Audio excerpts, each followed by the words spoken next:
Salve, salve galera! Começando mais um Escurecendo as Ideias, eu sou a Victoria Alves e hoje eu vou apresentar para vocês o nosso programa sobre democracia. Eu estou usando uma jaqueta jeans, uma blusa branca, uma calça preta e no cenário preto com a bandeira da UNEAFRO, a logotipo na nossa TV.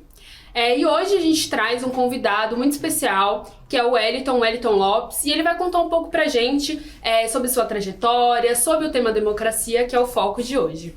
Olá, Wellington, prazer recebê-lo. Conta um pouquinho sobre quem é você. Olá, Vitória. Eu sou o Wellington, como você disse. Eu tenho 25 anos, sou um homem negro de pele escura, cabelo crespo. Estou vestindo uma camisa vermelha e de calça jeans clara. E estamos aqui para trocar uma ideia sobre democracia. É isso. Então, Wellington, começando nesse papo que a gente vai ter, é bom começar com o conceito de democracia, né? Segundo o dicionário Aurélio, a democracia ela é uma doutrina, né? Um regime político baseado na soberania popular. Mas é claro, isso na visão de um dicionário. Eu queria saber a sua visão. Olha, Vitória, eu acho que a gente pode imaginar de vários pontos de vista, né? De uma maneira geral, a gente sempre quando começa a se letrar para conhecer as coisas, a gente começa a conhecer a partir daquelas coisas que cercam o nosso mundo. Como diria o Racionais, né? O que está mais perto de você vai ser a sua realidade. Então, tanto a palavra quanto o fazer fazem um sentido. A palavra porque ela é um som que representa um acontecimento, um objeto, uma coisa. E aí o processo de significação da palavra se desdobra nos atos, e aí no caso de uma palavra como a democracia, se desdobra nos acontecimentos da história. Então acho que, bom, primeiro, antes de tudo, a gente pode se perguntar o que significa democracia nesse lugar de representação popular e qual é o significado para cada uma dessas pessoas que ocupam algum lugar nessa sociedade em que a gente vive. A gente vive num planeta com mais de 7 bilhões de pessoas que vive no que a gente, em teoria, chama de modernidade, num modo de produzir a vida que é dentro do capitalismo, e a gente considera isso uma democracia liberal no mundo inteiro, né? E que o mundo compartilha esse processo de criação de uma democracia que é baseada principalmente no modelo econômico. A gente, a partir desse modelo econômico, vai pensar a individualidade, vai pensar personalidade, a gente vai pensar direitos e deveres, a gente vai pensar posse, propriedade, e a gente vai pensar principalmente quem tem direito de existir ou não no mundo. Democracia é sobre disputa de poder, é sobre a possibilidade de dominar algum espaço territorial, simbólico e político. Então, o que é democracia para uma pessoa que morre antes de chegar aos 30 anos, como é a expectativa de vida de pessoas trans no Brasil? Ou o que é democracia, por exemplo, para um jovem negro ou negra que morre até os 29 anos, ou é encarcerado. Sim, e é bom que você tocou nisso, porque a gente entra no debate de fato de que será que existe mesmo a democracia no Brasil? E tanto é que você é membro, né, da Coalizão Negra por Direitos também, e ela puxa, né, principalmente esse dedo na ferida de falar, enquanto houver racismo, não haverá democracia. Então, acho que é um ponto legal de você também falar um pouquinho pra gente, aprofundar, para falar de fato se existe ou não a democracia no Brasil, né? Bom, eu assim como você e tantas outras militantes que compõem a UNEAFRO, compomos também a Coalizão Negra, e acho que o processo de fundação da criação da Coalizão Negra, e esse momento que a coalizão chega e lança esse manifesto em que diz, né, não haverá democracia enquanto houver racismo, né? A gente se depara com uma realidade que é justamente essa, de entender como funciona esse fazer democrático e a existência dessa democracia, que é uma democracia baseada principalmente nos direitos de posse, nos direitos econômicos e principalmente no lugar político que você ocupa na sociedade. E aí a gente se depara também com uma história do Brasil absolutamente racializada através da violência, hierarquizada através da raça e do gênero, e a gente se depara num Brasil absolutamente dividido através dessas violências, né? Da incorporação dessas violências enquanto um processo de fundamentação e sistematização de políticas de Estado. O Brasil, assim como vários estados no mundo, utilizaram... Vários países, né? Vários países no mundo utilizaram o racismo e o gênero como modelos de exclusão social e de perpetração de violências. Então, tipo, a gente sabe que o Brasil fez cotas raciais para brancos, embranquecer a população. O Brasil fez esterilização de mulheres negras. O Brasil, assim como vários outros países no mundo, encarceravam pessoas LGBTQIA+, em manicômios. Sim. Então, a gente sabe que há todo um método de discutir sobre quais são os corpos que podem ou não participar da disputa de poder. Porque a ideia é que a democracia ela é um espaço representativo da condução do destino de uma sociedade, de um território, de um país, de um povo, determinado tanto por sua nacionalidade, sua raça, gênero e principalmente pelas memórias e culturas que esse povo carrega em determinado território. Então, quando a gente se depara com isso, a gente se depara com uma realidade absolutamente aprofundada de que nossos corpos não participam do processo democrático. Né? E é bom a gente salientar também que historicamente isso já aconteceu, né? Escravidão, pessoas negras, né, demoraram muito tempo para participar efetivamente dos votos, das eleições, mulheres também, foi muito depois desse processo. Então a gente vê que, né, a gente está em constante luta, né, para ter um direito mínimo nessa questão da democracia, porque o Brasil já passou por diversas turbulências, como o golpe de 1964, o golpe de 2016, né? Então são muitas questões que vai afetando cada vez mais uma democracia que para nós já não existe. Então, focando ainda nesse tema de que não existe democracia, a gente vai ouvir depoimentos de pessoas mesmo, né, do movimento, que elas falam um pouquinho sobre esse bordão, né, que a coalizão conseguiu fazer para explicar o porquê, né, enquanto houver racismo, não haverá democracia. E pode rodar a produção os vídeos.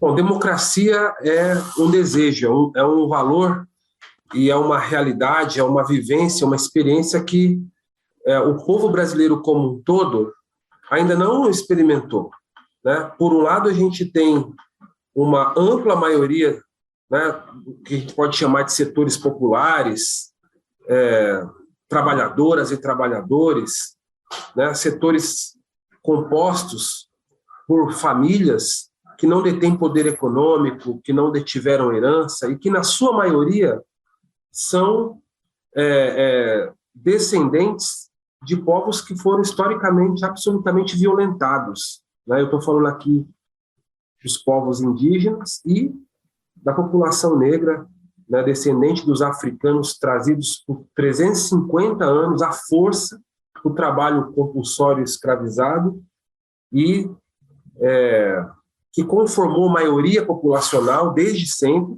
que produziu a riqueza, que colocou de pé esse país, mas que nunca usufruiu, né, das suas benesses, dos seus resultados, né, nunca usufruiu de bens, nem materiais, nem de serviços, nunca foi detentor de direitos sociais, políticos, econômicos, na gradação que se espera de uma democracia.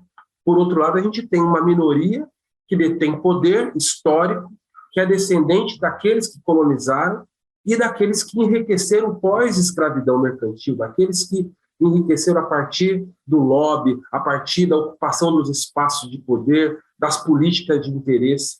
Isso é o Brasil. O Brasil é síntese de uma história perversa e violenta, por um lado, mas também de resistência, de resignação, de superação, por outro. E eu estou falando em especial da comunidade negra, da população negra brasileira, dos povos originários que sempre deram exemplo de luta, de resistência, de resiliência. Nós estamos vivendo agora mesmo um contexto de radical mobilização dos povos indígenas, de cobrança de políticas na capital do país. Nós vivemos um momento de construção de uma aliança nacional de movimento negro, que é a Coalizão Negra por Direitos, que tem como mote do seu manifesto público o termo: enquanto houver racismo, não haverá democracia, porque o racismo boicota a democracia todos os dias. Um país em que os seus cidadãos podem e devem ter direitos elementares básicos garantidos, o que a gente tem é um Estado que cumpre um papel de terror na vida da maioria, que nega políticas sociais, econômicas, por um lado, que nega oportunidades, que nega acesso, por um lado, e que, por outro lado, coloca o seu braço armado, a sua força letal, as suas armas na cabeça desse povo,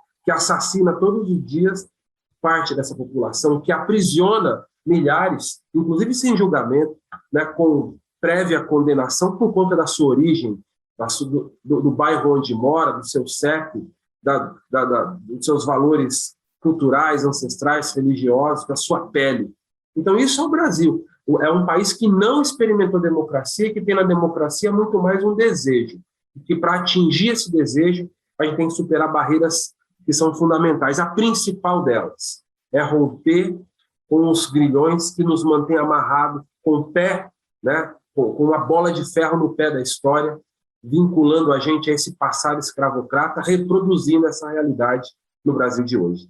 Na verdade, assim, a democracia que chegou no Quilombo, em questão do governo, que é a Forças Armadas do governo brasileiro, foi muita tortura, né? Muita tortura, desde dos mais velhos, que é torturado.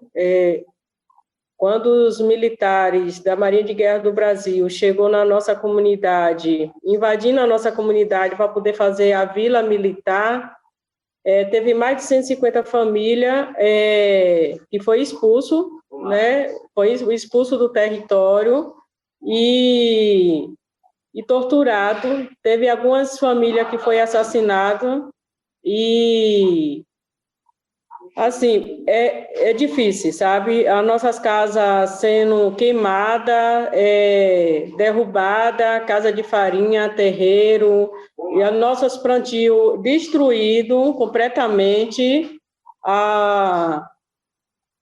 Hoje a gente tem, assim, o nosso povo preto, um apoiando o outro, né? Um apoiando o outro. Imagine...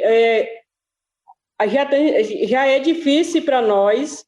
Imagina antigamente que não existia celular, não existia uma lei defendendo as nossas comunidades, defendendo as nossas vidas, para poder ter essa lei. Foi muito sangue derramado do nosso povo que conseguiu, né, esses espaços, e sempre a gente perdendo um de nós.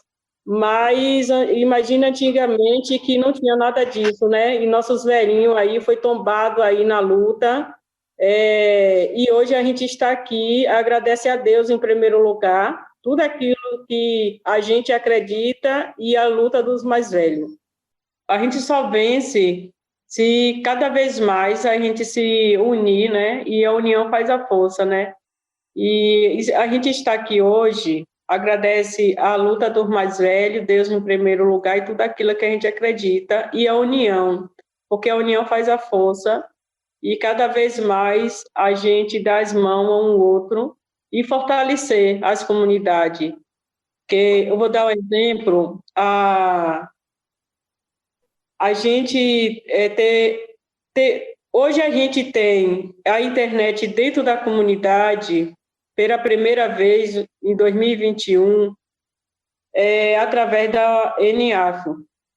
Se não fosse, a gente não conseguia a internet da comunidade. A gente já tentou de todas as maneiras, né? Hoje a gente tem os nossos filhos estudando, né?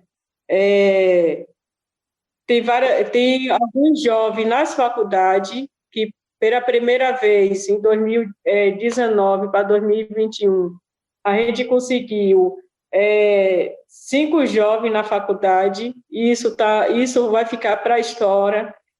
do nosso povo, porque é difícil, são jovens de mãe que é analfabeta, não sabe ler, não sabe escrever, sabe? E não foi fácil para eles, não é fácil para ninguém. E com muita luta a gente conseguiu, através da UNAF, essa internet dentro da comunidade e os jovens estão estudando. E isso fortalece cada vez mais a gente, né? Então, esse tipo de trabalho, não só esse, como outros, que essa organização faz aqui dentro, e é os pretos ajudando os pretos. Então, gente, voltando aqui, né, eu e o Wellington, né, tivemos acesso a esses depoimentos maravilhosos que meio que comprovaram que a gente tinha falado sobre essa turbulência do Brasil, em se existe ou não a democracia de fato e por que não existe. Então, acho que é basicamente isso. Eu não sei se você tem alguma consideração sobre os depoimentos de grandes referências que a gente tem na UNEAF, na coalizão. Acho que, primeiro, a gente carrega marcas muito semelhantes, né? Somos todos pessoas pretas. E aí, justamente por isso, a gente descende de uma trajetória em que o nosso corpo, ele não só apenas acumula toda essa trajetória, mas que ele traz significado da maneira como a gente vai lidar com ela. Então, se a gente fizer um mapa cronológico da desgraça que o povo negro acumula e lida para sobreviver, a gente pode resgatar desde as cruzadas atlânticas, trazendo trabalhadores escravizados, né? Pessoas sequestradas das suas aldeias, dos seus povos, das suas origens, para serem estupradas, escravizadas, catequizadas, para que se criasse todo um império de acúmulo primitivo de capital. A gente sabe que isso acumula também uma lógica de organização política, militar, religiosa e cultural no território, em que as pessoas pretas elas não têm o direito de participação política. E como isso se dá? Se a gente começa especificamente ali sobre o século XIX, que eu acho que é um período emblemático para a gente falar sobre democracia, é porque ali começa a se gestar a capacidade e a possibilidade política de se construir um Estado. Isso nasce como um movimento político ali na Europa, no final do século XVIII, com a Revolução Francesa. E no século XIX isso se torna realidade com a acumulação primitiva das revoluções industriais que estavam caminhando, as transformações políticas que empurravam para a criação de um modelo de poder na administração do território, que era um modelo novo, que era uma organização baseada na separação dos três poderes, executivo, legislativo e judiciário, colocava aquela população, que era uma população serva, em outro patamar, que era uma população civil, uma população cidadã, que teria, teoricamente, direito de participação política na escolha de quem os representariam, né? Sim. Isso começa a ser importado para vários lugares no Brasil, ou vários lugares no mundo, vários lugares no mundo. No Brasil, isso, quando passa a chegar essas ideias aqui, se encontra um problema. A maior parte da população brasileira era negra e era escrava. Sim. Então, é difícil imaginar um Estado onde você pensa a separação entre três poderes e uma população civil livre, quando a maior parte da sua população é considerada uma mercadoria e, sem Sim. dúvida, a principal fonte de geração de recursos e, principalmente, de riquezas, né, para quem domina aquele território. Exatamente, mesmo com a abolição, que a gente sabe que foi uma abolição falsa, né? As pessoas não tiveram acesso a voto e nem sequer a ser considerada cidadão, né? Na época, e até mesmo a gente sofre com isso, né? Sim. E aí, é isso, né? Então, em resumo, a gente tem ali o Estado brasileiro nascendo no pós-escravidão, 2 anos após o fim da escravidão, de 88. Salvo engano, nasce ali em 91, 2, 3 anos. E aí a gente tem a República Velha, comandada por coronéis e uma classe eclesiástica, né, que via no rumo do desenvolvimento brasileiro principalmente o embranquecimento da população como um método de civilizatório dessa população descendente de animais, né? A gente não era considerado humano. Sim. Então, a gente tem ali a República Velha nesse processo político, colonialista, num processo político militarizado e principalmente muito ligado a um conservadorismo religioso muito grande. Logo depois a gente tem os movimentos que vão levar ao tenentismo, e aí vem a República Nova com Getúlio Vargas, que instaura uma nova ditadura. Sim. E uma nova ditadura, aliás, de alguém que dialogava com o nazismo, com o fascismo. E aí é loucura, porque... A história do Brasil é marcada por ditaduras, Sim. por falsas democracias. E aí, e por golpes, né? Exatamente. E por golpes. E aí é loucura, porque com o fim da ditadura Vargas, a gente tem um curto período entre o fim da ditadura Vargas e a ditadura militar, né? O golpe Sim, de 64, que é um pequeno período de democracia. E que não marca definitivamente a democracia brasileira enquanto uma experiência bem-sucedida. Sim, consolidada também. Quando acaba a ditadura militar, a gente chega em 88, simbolicamente 100 anos depois da escravidão, com uma nova Constituição, com participação política fortíssima de movimentos negros. Então, a gente tinha ali, durante o período da ditadura Vargas, a Frente Negra Brasileira, a maior referência Sim. de movimento negro brasileiro que existiu no último período, no século XX, e que foi destruída durante o período da ditadura Vargas. A gente tem várias outras experiências políticas que foram ou silenciadas, caçadas. Ditadura militar também, né? Apagava movimentos sociais que lutaram contra, né, o regime. Muitas pessoas foram assassinadas, então... Sim. Foi uma... Marighella, né? Exatamente, Marighella, uma maior referência, assim, né? Que inclusive está sendo ameaçado até hoje, né? Nem o filme a gente consegue exibir. Então, são vesquícios históricos, né? Que são trazidos até hoje para a nossa realidade, né? Sim. E partindo disso, né? Claro, a gente sabe que a gente tem problemas, isso a gente não pode negar. E eu sinto que agora, né, a gente está em 2021 e na última eleição teve, querendo ou não, muitas candidaturas importantes, né, na política que conseguiram entrar e que estão representando a gente lá, por mais que seja minoria, infelizmente, né, a gente está tentando se fortalecer para que isso se torne uma realidade para ser a maioria, né, a maioria, afinal somos a população, né, a maior parte da população é negra. Então, quão é importante para você, né? A gente teve o Quilombo Periférico, que conseguiu se eleger, Érica Malunguinho, que conseguiu se eleger. Quão é importante para você isso? Acho que quando a gente pensa nessas representações, não falo só apenas da representação simbólica, mas principalmente, especificamente, a representação política. Não que a representação política não seja simbólica, mas digo sobre a representação política justamente porque acho que vamos fazer um exercício, né, de pensar raça. A gente sempre pensa a raça enquanto um sistema de opressão da população negra. Não que não seja, é basicamente isso. Ele se realiza nisso, mas raça não é apenas isso, porque não afeta apenas a população negra. A gente pode pensar em raça enquanto um jogo de privilégios. Um jogo de privilégios que não é sobre quem você oprime, mas é sobre quem você beneficia.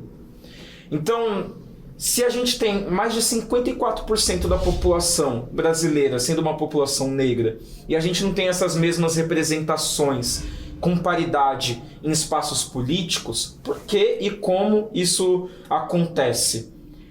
Acho que a gente poderia explicar que a gente tem por excelência, né, o termo pacto narcísico da branquitude, e diria também do termo, não é especificamente um termo, mas um Dr. Claude Anderson, que é um negro americano, que é chefe de um instituto de pesquisa econômica.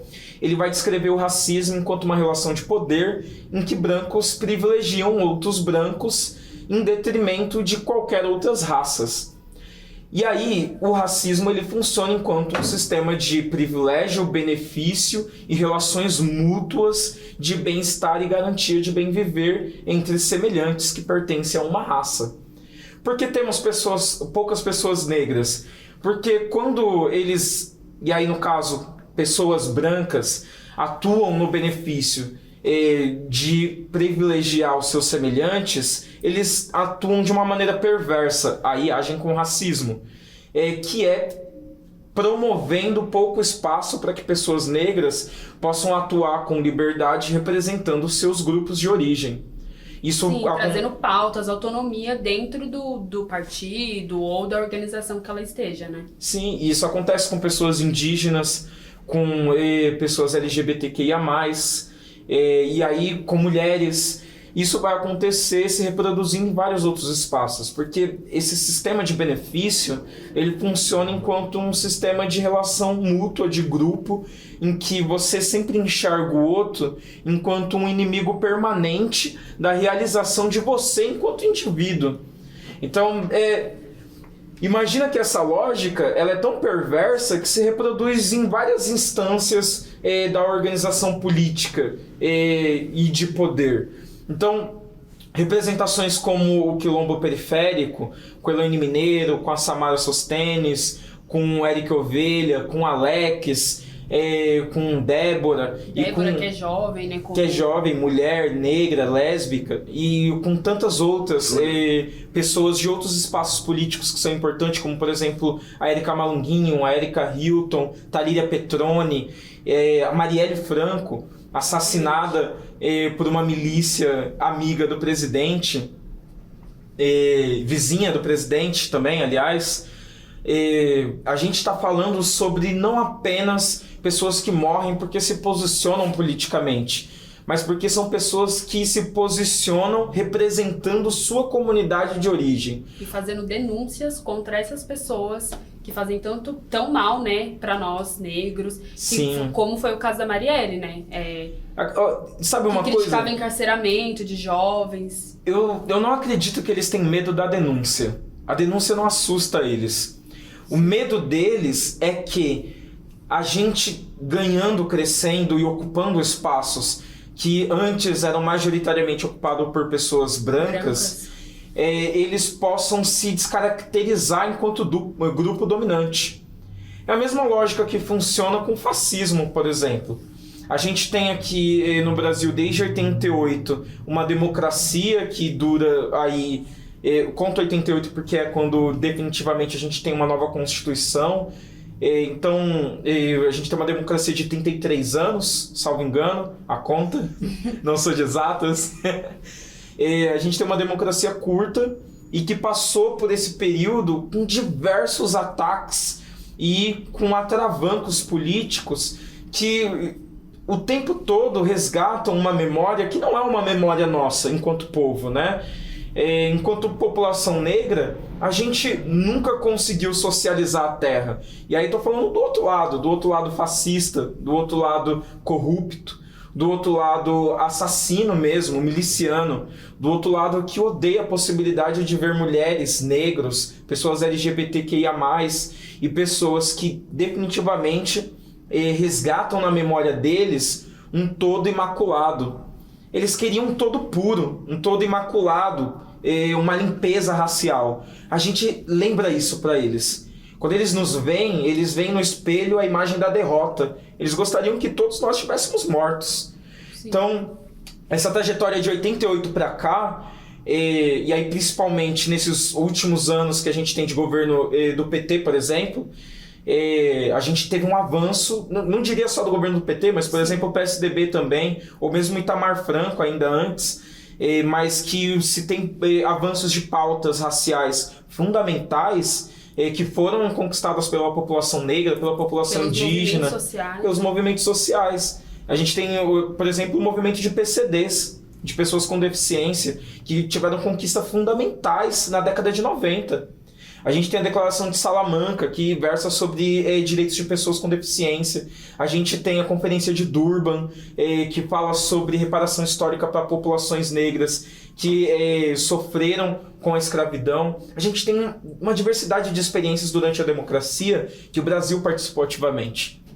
E isso significava avançar em pautas para a população negra. Sim. Quando esses grupos mais radicais eles se deparam com esse processo, eles se olham no espelho da derrota. Eles se veem derrotados. E a derrota causa ódio, repulsa, causa uma vontade de extermínio, de genocídio. Eles querem que essa população seja extinta, que lembra deles da derrota. Qual é a derrota? A gente está vivo, simplesmente, só isso. Estar vivo é a imagem da derrota deles. E aí, mais que isso, no caminhar desses últimos anos de democracia, estar vivo, estar na universidade... Está lutando dentro dos movimentos, como a UNEAFRO, como a Coalizão, e sendo ativo pelos Sim. nossos direitos, e reconhecendo, né, que a gente tem direito, que a gente consegue lutar por isso, e que a gente entende quando você está errado, quando você não está, e quando a gente pode combater mesmo de frente isso, né? E existir, né? Tipo, lutar por moradia. É loucura, porque, tipo, imagina, né? A gente tem tanta coisa que a gente poderia imaginar enquanto processo simbólico de disputa política, mas eu resumiria que a luta política ela se resume na luta pelo bem viver, pela vida. Acho que, como na música lá do Dexter, que ele traz... Eu não lembro de que música ele traz isso, mas... que ele diz, né? Eu queria ter na vida simplesmente um lugar de mato verde para plantar e para colher. Ter uma casinha branca de varanda, um quintal e uma janela só para ver o sol nascer. Todo mundo quer isso na periferia. As pessoas pretas querem isso. As pessoas indígenas querem poder viver na sua própria terra. As pessoas trans querem poder ter o direito à moradia, não serem expulsas de casa. Não serem encarcerados, né? As pessoas pretas, jovens, antes de chegarem a ter a oportunidade de completar o ensino médio, entrar na universidade, né? É isso. E aí a gente se depara com uma realidade em que o simples fato de buscar o básico do que as pessoas brancas, e não acho que digo com muita clareza aqui, principalmente as pessoas brancas que são descendentes de herança, recebem herança, compartilham entre si privilégios, que não vivem nas periferias.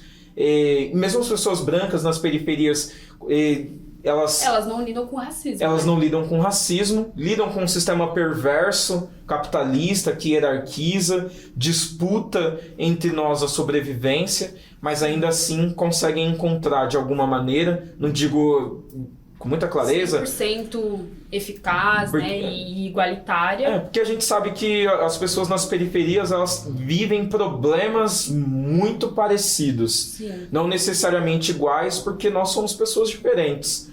Então, bom, a gente tem um problema do tráfico de drogas, por exemplo. A gente tem o problema da violência policial, a violência doméstica. A gente tem as violências de gênero, né? A transfobia, a homofobia. Isso dá para concluir que a democracia, para falar de democracia, a gente tem que falar de todo um contexto, né? Que envolve isso. A gente precisa falar da gente, né? Sim. O pessoal relaciona muito democracia com essa questão política e, trazendo essa questão política, as pessoas não acreditam mais dessa forma, sempre relacionam com corrupção de fato. E o que você acha sobre isso e como as pessoas vêm negando, né, essa questão partidária, política, enfim? Bom, primeiro posso dizer com muita clareza, ou escurecendo as ideias, Sim. que as pessoas elas não entendem política porque acham que não participam. Então, e aí, roubando aqui uma fala de um professor meu, o Ailton, ele dizia, e ele disse uma vez para mim, com muita convicção, e eu acho que faz muito sentido o que ele disse, né? Nessa troca de ideia, a gente estava conversando sobre crise. E aí ele falou assim, bom, a crise política é a pior das crises, porque a crise política é a que gerencia todas as outras. A política, ela funciona como um sistema de gerenciamento da vida humana. Ela está em todos os lugares, em todos os espaços, age de todas as formas, porque ela age justamente organizando, distribuindo e regulando a maneira como as pessoas vivem em sociedade. Ela não é apenas o fazer político eleitoral e partidário, mas ela é também ele, participa dele, faz parte, compõe e coloca no processo político eleitoral um dos processos mais importantes da disputa democrática e que basicamente quase ninguém, a maior parte da população brasileira, não consegue participar ativamente de maneira politizada ou dentro de uma estrutura partidária, justamente porque está lidando com outras formas de fazer política, gerindo a própria vida. Então as pessoas estão preocupadas com o preço do arroz, do macarrão, do feijão, da carne. As pessoas estão preocupadas se a escola vai voltar durante a pandemia. As pessoas estão preocupadas com o preço da passagem. Com o bem viver de fato, né, que foi falado. Com o bem viver, com o preço do aluguel que está aumentando. As pessoas estão preocupadas com outras coisas e elas entendem que há um vislumbre da política nessas coisas que elas estão preocupadas, mas não entendem como a política pode gerenciar e determinar a presença dessas coisas pequenas, que a gente pode chamar de efemérides, né? São causos cotidianos que definem a maneira como as pessoas vivem. Acho que o que falta, talvez, é as pessoas entenderem de que maneira a disputa política ela não é apenas uma guerra ou uma luta de boxe, que a gente quer torcer para um ou outro lutador ou lutadora. A política é um processo de participação, de disputa pelo futuro. Então, talvez as pessoas elas enxerguem sempre o agora como a única perspectiva, porque é o que elas estão fazendo o tempo todo. Elas estão vivendo no modo automático, no sobreviver agora. Porque a gente é pobre, a gente é de quebrada, a gente está ligado onde a corda aperta mais, né? Então, não é ruim exigir que deveria saber mais, mas também não é nossa culpa. Porque não é a gente que gerencia a política. Se fosse, o futuro seria outro. E o agora também, né? Exatamente. E também puxando agora, né, pra gente concluir esse papo, eu queria saber quais alternativas, né, além, né, a gente sabe que é poucas representações lá dentro, como a gente conversou, mas quais outras alternativas que a gente tem para alcançar essa democracia efetiva? Olha, eu acho que, primeiro, as pessoas brancas, definitivamente, principalmente aquelas pessoas brancas que participam ativamente, tanto do processo político, quanto organizando a distribuição de renda na sociedade e determinando o processo político, definitivamente, possam enxergar em si não o suprassumo do que é o ser humano. Eles descobrirem que eles não são o lugar onde define todo o resto da humanidade para que a gente possa existir, já é um grande avanço. De resto, é a gente perceber também que eles não têm esse lugar na representação da nossa vida e que a gente precisa tomar as rédeas de todos os processos em que a nossa vida precisa ser gerenciada e definida. A gente mostrar as nossas necessidades, né? A gente precisa fazer política. É o que a gente está fazendo aqui agora. Sim. Acho que a TV é um meio disso, né? A gente está fazendo política. A gente realiza isso. E a gente faz política de várias formas. Democratizando o ensino com os cursinhos. Sim. O NEAFRO, né? Não tem o que falar. Não só democratizando o ensino, como democratizando a comida nesse período de pandemia. Cestas básicas, né? no meu território de Itaquá, no seu território de Poá. Então, essa é a política, né? Nossa política. A política do bem viver para a população preta e periférica. É isso. Eu acho que diria assim, em resumo, que enquanto houver racismo não haverá democracia, mas principalmente que se existe hoje democracia no Brasil é porque as pessoas negras, as pessoas indígenas, os movimentos sociais, as mulheres e todas aquelas pessoas que representam os odiados, daqueles que, ao olhar no espelho, enxergam a derrota de si mesmos, gostariam de ver mortos, né? Só existe democracia porque a gente está vivo ainda. É isso. E para finalizar, né, a última pergunta, eu queria saber se você tem alguma referência nessa democracia toda. Olha, eu não tenho uma só, eu tenho várias referências. Eu acho que, diria assim, de todas as pessoas que fazem esse trabalho acontecer da TV UNEAFRA, por exemplo. Você que está aqui, as pessoas que estão atrás das câmeras, as pessoas que fazem o trabalho cotidiano dos núcleos, as lideranças que a gente tem dentro da UNEAFRA, né? As mulheres que constroem essa liderança. Eu acho que minha mãe, minha avó, meus irmãos, a galera da minha quebrada, todas aquelas pessoas que fazem a democracia existir todos os dias são minhas referências. E aí eu acho que isso localiza a gente num lugar muito mais humano, né? Que é enxergar em todos nós a capacidade de fazer o Brasil um país melhor, né? É isso. E né, a gente continua aí na luta. Muito obrigada por participarem, assistindo o nosso vídeo. Muito obrigado, Wellington, por aceitar esse papo, que foi muito bom, de grande conhecimento para nós. E é isso, gente. Muito obrigada. Não esquece de curtir, compartilhar o nosso vídeo e espalhar o conhecimento aí sobre democracia. E é isso. Sigamos na luta, gente. Tchau, tchau.